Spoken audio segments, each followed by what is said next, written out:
पढ़ेंगे यहाँ पे राष्ट्रपति, राज्यपाल तथा प्रधानमंत्री की क्या क्या शक्तियाँ होती है। सबसे पहले हम यहाँ पे समझेंगे राष्ट्रपति की शक्तियाँ। तो राष्ट्रपति की जो शक्तियाँ है उसको टोटल 4 हिस्सों में बांट रखा है, जहाँ पे आपको पहला पॉइंट आपको दिखाई दे रहा होगा कार्यपालिका शक्तियाँ, देन सेकंड है वैधानिक शक्तियाँ, देन थर्ड है वित्तीय शक्तियाँ, देन फोर्थ है न्यायिक शक्तियाँ। सबसे पहले हम बात करते हैं कार्यपालिका शक्तियाँ क्या होती है। तो राष्ट्रपति की जो कार्यपालिक शक्तियाँ है, यहाँ पे पहला पॉइंट आपको दिखाई दे रहा होगा प्रधानमंत्री तथा मंत्री परिषदों के सदस्यों की नियुक्ति कौन करता है, राष्ट्रपति ही करता है। देन सेकंड है कि अधिकारियों की नियुक्ति भी कौन करता है, राष्ट्रपति ही करता है। देन थर्ड है सैनिक शक्तियाँ। जी हाँ, राष्ट्रपति के पास क्या होती है, सैनिक शक्तियाँ होती है। जल सेना, थल सेना तथा वायु सेना, तीनों सेनाओं के सेनापतियों की नियुक्ति भी कौन करता है, राष्ट्रपति ही करता है। और तीनों सेनाओं के सर्वोच्च सेनापति भी कौन होता है, राष्ट्रपति ही होता है। देन फोर्थ है विदेशिक क्षेत्र से संबंधित शक्तियाँ। राष्ट्रपति के हाथ में विदेशिक क्षेत्र से संबंधित शक्तियाँ होती है, यानी कि वह अंतर्राष्ट्रीय स्तर पर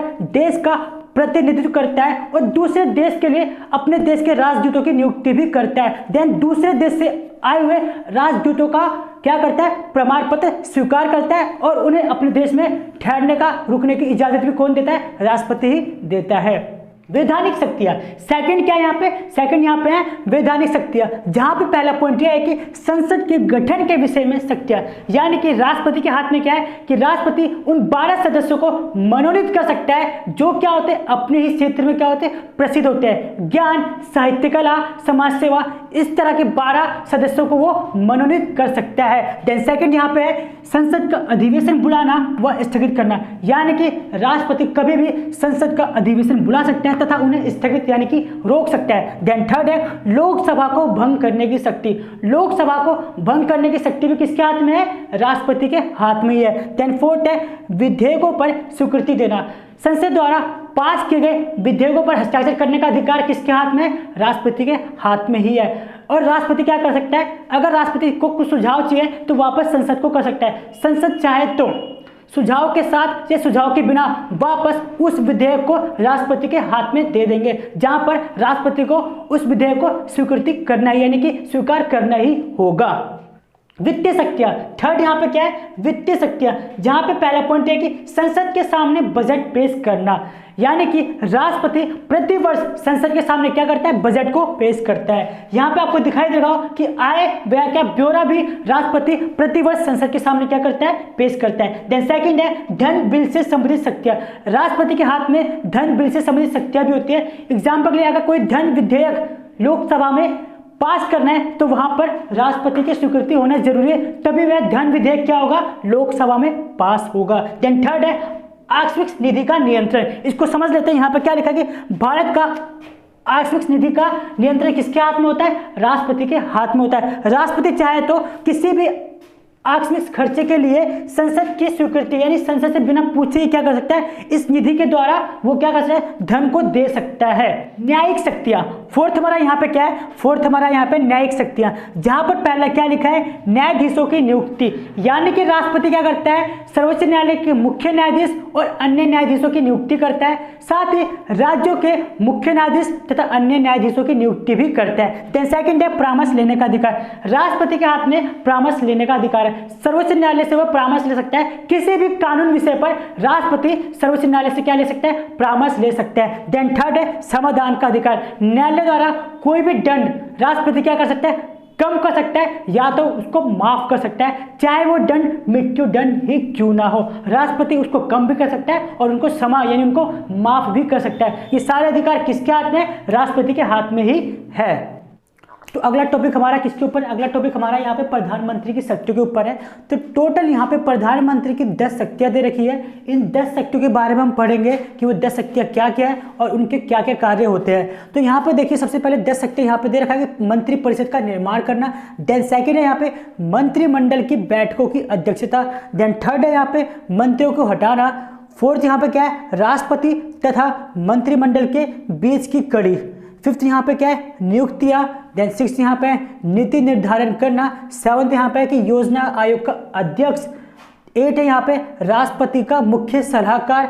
नाइन्थ क्या है, संसद का नेता। देन 10th क्या है, राष्ट्र का नेता। तो हम इनको स्टेप बाय स्टेप समझते हैं कि ये 10 पॉइंट क्या है और इनके बारे में क्या क्या बता रखा है। पहला पॉइंट यहाँ पे क्या है कि मंत्री परिषद का निर्माण करना, यानी कि प्रधानमंत्री क्या करता है, मंत्री परिषद का निर्माण करता है, यानी कि वह एक सूची तैयार करता है तथा राष्ट्रपति के सामने पेश करता है। राष्ट्रपति क्या करता है, सूची के अनुसार ही क्या करता है, मंत्रियों की नियुक्ति करता है तथा लास्ट में प्रधानमंत्री क्या करता है, उनके मंत्रियों के विभागों का बंटवारा कर देता है। सेकंड यहाँ पे क्या दे रखा है, सेकंड यहाँ पे दे रखा है कि मंत्रिमंडल की बैठकों की अध्यक्षता करना, यानी कि प्रधानमंत्री क्या करता है, मंत्रिमंडल की बैठकों को बुलाता है, क्या करता है, बुलाता है तथा फिर क्या करता है, उनकी अध्यक्षता करता है। ये काम किसका होता है, प्रधानमंत्री का काम होता है।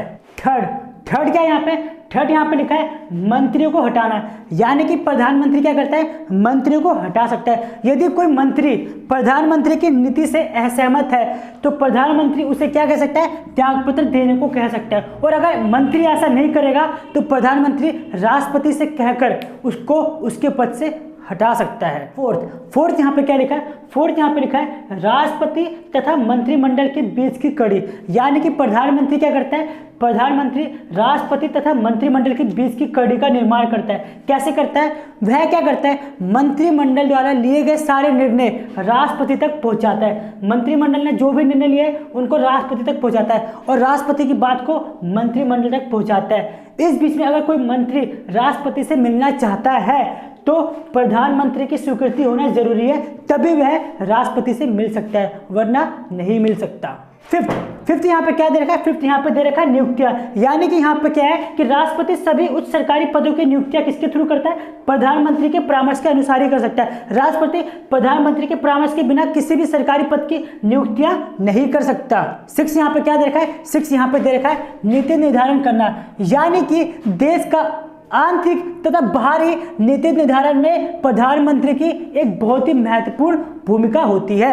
7 यहाँ पे क्या दे रखा है, 7 यहाँ पे लिखा है योजना आयोग का अध्यक्ष, यानी कि देश के आर्थिक विकास के लिए जितनी भी नीतियों का निर्माण होता है प्रधानमंत्री उन सभी योजना आयोग का क्या होता है, अध्यक्ष होता है। क्या होता है, अध्यक्ष होता है। 8 क्या लिखा है यहाँ पे, राष्ट्रपति का मुख्य सलाहकार, यानी कि प्रधानमंत्री क्या होता है, राष्ट्रपति का मुख्य सलाहकार होता है। राष्ट्रपति को अगर कोई भी कार्य करना होता है, कोई भी काम करना होता है तो उसके अंदर प्रधानमंत्री का परामर्श होना, यानी कि प्रधानमंत्री की मंजूरी होना जरूरी है, प्रधानमंत्री की सलाह होना जरूरी है, तभी राष्ट्रपति उस कार्य को कर सकता है। 9th यहाँ पे क्या है, 9th यहाँ पे है कि संसद का नेता, यानी कि प्रधानमंत्री क्या होता है, संसद का नेता होता है। राष्ट्रपति प्रधानमंत्री के परामर्श के अनुसार ही संसद का अधिवेशन बुला सकता है तथा उन्हें स्थगित कर सकता है। और क्या बोलता है कि संसद में सरकार की ओर से सभी महत्वपूर्ण घोषणाएं प्रधानमंत्री के द्वारा ही किए जाते हैं।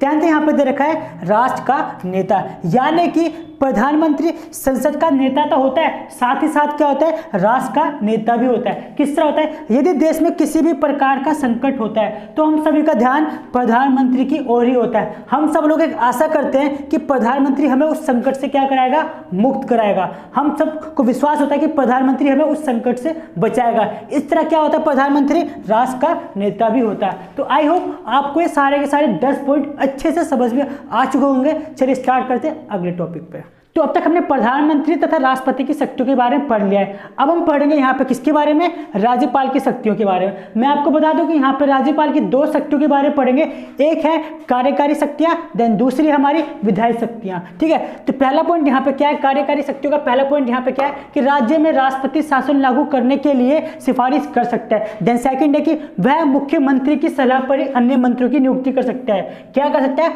मुख्यमंत्री की सलाह पर ही। देन राज्यपाल मुख्यमंत्री की नियुक्ति भी करता है। ठीक है, यहां पे देखो सेकंड क्या बोलता है कि वह मुख्यमंत्रियों की सलाह पर ही अन्य मंत्रियों की नियुक्ति कर सकता है। देन मुख्यमंत्री की नियुक्ति कौन करता है, राज्यपाल ही मुख्यमंत्री की नियुक्ति भी करता है। विधायी शक्तियां, चलिए अब हम यहाँ पे पढ़ते हैं राज्यपाल की विधायी शक्तियां कौन कौन सी होती है।